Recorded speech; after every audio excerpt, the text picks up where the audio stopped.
we just gonna set this shit off on some freestyle shit, you heard? Know what I mean? New merch coming. Peep that. You know what I'm saying? We gonna be having a lot of things up and jumping.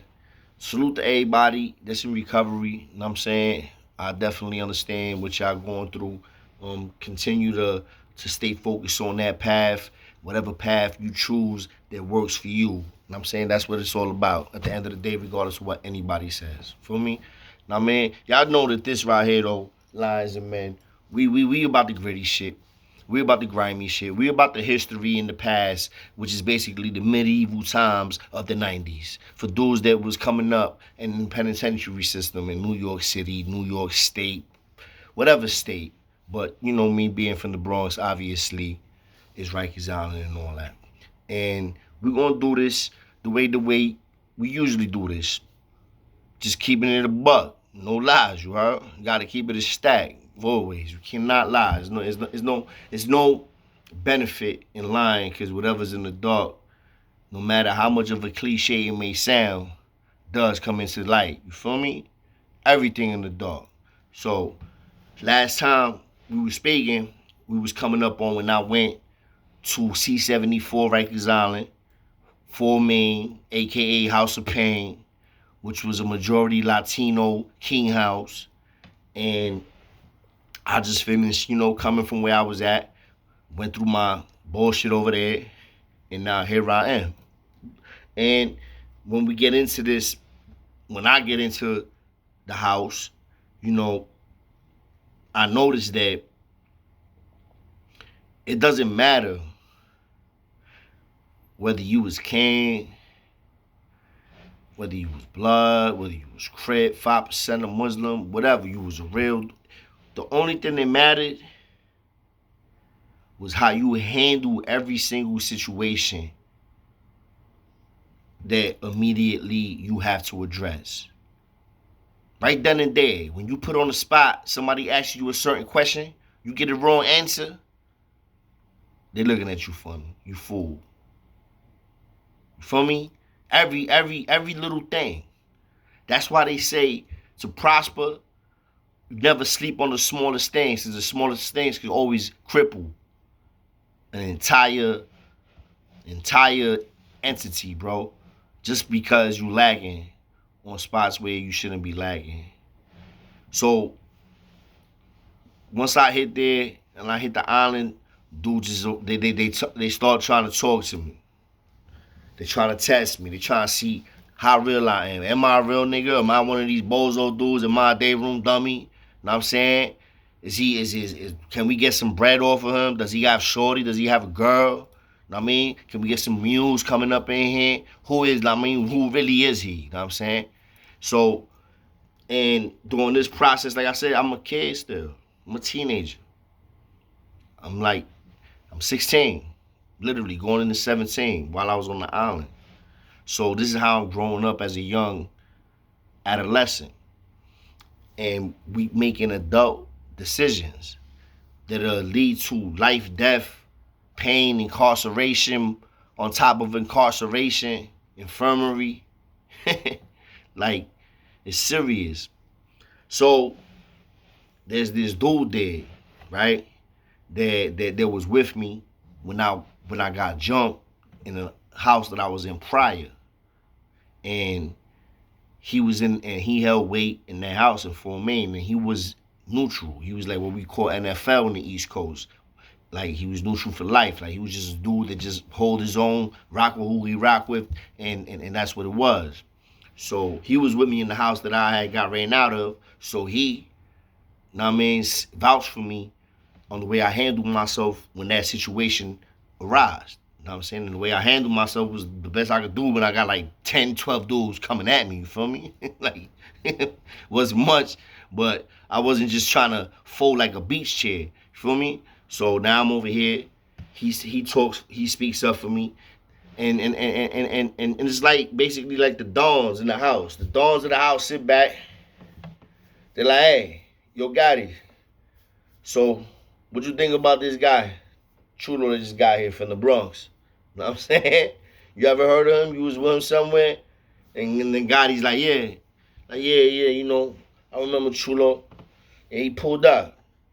He came to the house when it was me and who, whatever was running the house. And yeah, they was trying to get his sneakers, and he didn't want to get them up. So he ended up getting ran out the house. But you know what I mean? He definitely went out swinging. Nigga like, all right, hey yo, freeze, that is dudes. This like really talking like this, right? About me to figure out who I am, what it's gonna be. Am I gonna? Cause now it's about slot time. So they continue to have this conversation. At the end of the day, they come out. They call me.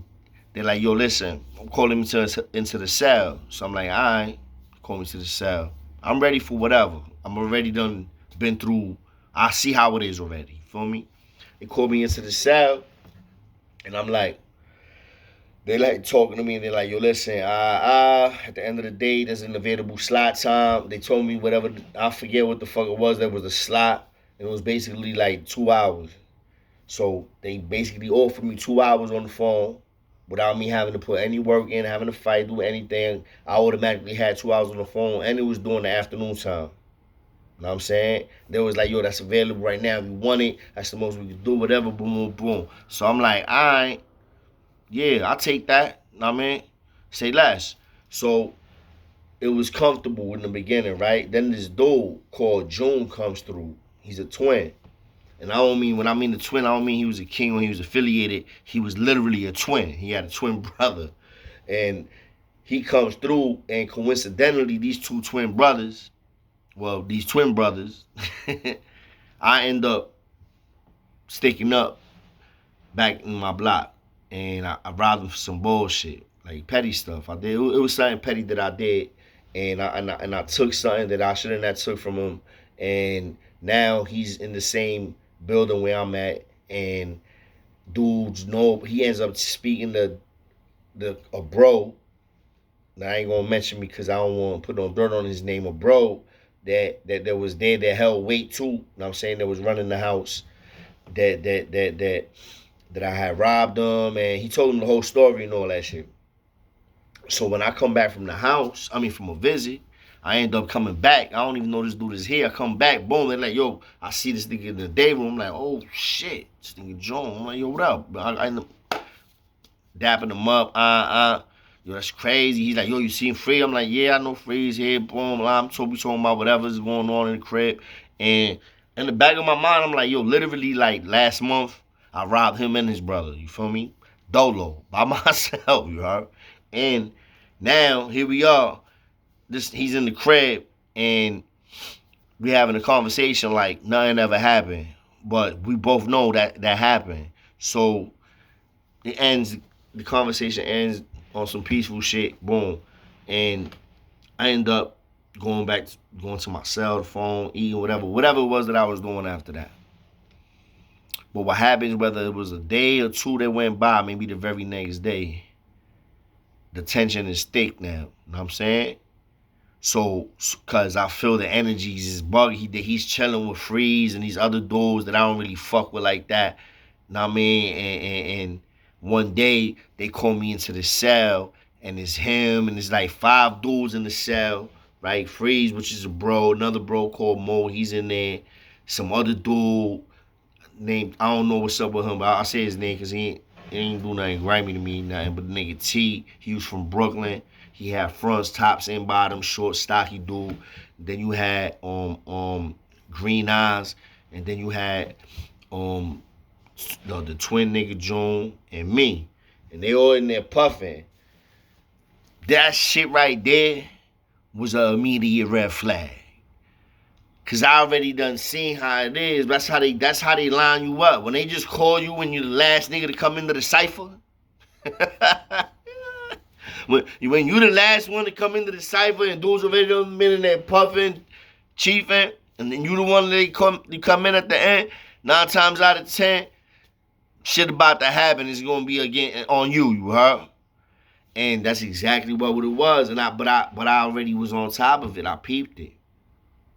Cause once I went in there, I'm like, yo, hold on, I'm the last nigga up in here. I'm like, yo, hold on, I see who's in here. I see June in here, Free. Me and Freeze got our own personal little bullshit because I fucked his girl when I went home, and then it's like a bunch of little personal, emotional shit involved with him and me. Mo. Mo's like, I mean, he a bro, but being him ain't never even really chop it up. You know what I'm saying? And I'm like, so it's like, each his own type shit. But I seen June was like amped up. Like he looked like he was over here, like he was zoned out, like he was trying to amp himself up, and I peeped that also. Know what I'm saying? And then you already know. We're gonna get into that on the next one. I got you, and I promise you, bro, that shit is gonna be lit. It's gonna be fire because it leads into a whole different transition of what was going on when I was going through this process as an adolescent, growing up and learning. You know what I'm saying? Hit the like, hit the hit, share, hit the subscribe, and we're gonna keep this shit popping. Y'all already know what it is, man. Peace, love, and joy.